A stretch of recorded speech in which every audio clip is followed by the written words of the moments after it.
Hi guys, welcome back to my channel. मैं आपका दोस्त आर के। चलिए अब कहानी को स्टार्ट करते हैं।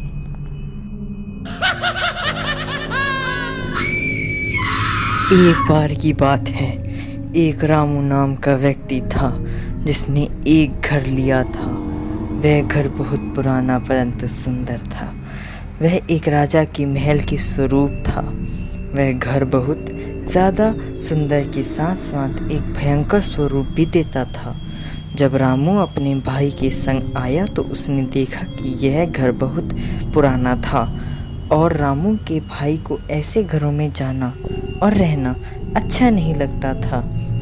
रामू का भाई रामू को वहीं छोड़कर अपने पुराने घर चला गया।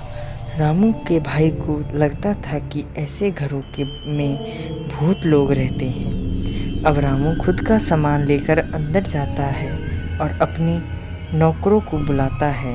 उसके नौकर आते हैं और सभी बोलते हैं, जी साहब। रामू कहता है, इस घर को कितने लोगों ने खरीदा है और अब तक सभी ने इसे क्यों बेचा? सभी नौकर कहते हैं कि साहब, हमें नहीं पता कि हम सभी तो अपने अपने काम करते सो जाते हैं। हमें कभी भी किसी की इतनी बात नहीं पता। रामू कहता है, ठीक है जाओ। ऐसे करते करते रात हो जाती है। रामू खाना खाकर अपने कमरे की ओर सोने जाता है। वह अपने कमरे में सो जाता है। कुछ देर बाद उसके कमरे में कुछ पायल की आवाज़ आती है, छन छन।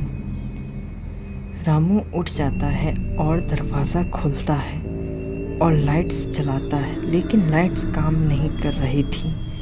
छन छन की पायल की आवाज़ फिर आती है। रामू पायल की आवाज़ सुनकर छत पर चला जाता है। छत पर कोई नहीं था।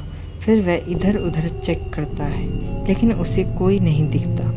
फिर जैसे ही वह छत से नीचे उतरता है तो अचानक उसका नौकर सामने आता है और दोनों एक दूसरे को देखकर डर जाते हैं। नौकर कहता है कि इतनी रात गए आप यहाँ क्या कर रहे हैं साहब? रामू कहता है कि यही सवाल मैं तुमसे पूछना चाहता हूँ कि तुम यहाँ क्या कर रहे हो? नौकर कहता है कि आपने मुझे यहाँ बुलाया था, इसलिए मैं आ गया। रामू बोला, अच्छा, लेकिन मैंने तो किसी भी नौकर को नहीं बुलाया। आखिर नौकर ऊपर कैसे आया? रामू ने नौकर को नहीं बुलाया तो किसने बुलाया? आखिर वो छन छन की आवाज़ कहाँ से आ रही थी? आगे कहानी सुनने के लिए और जानने के लिए चैनल को सब्सक्राइब करें। धन्यवाद।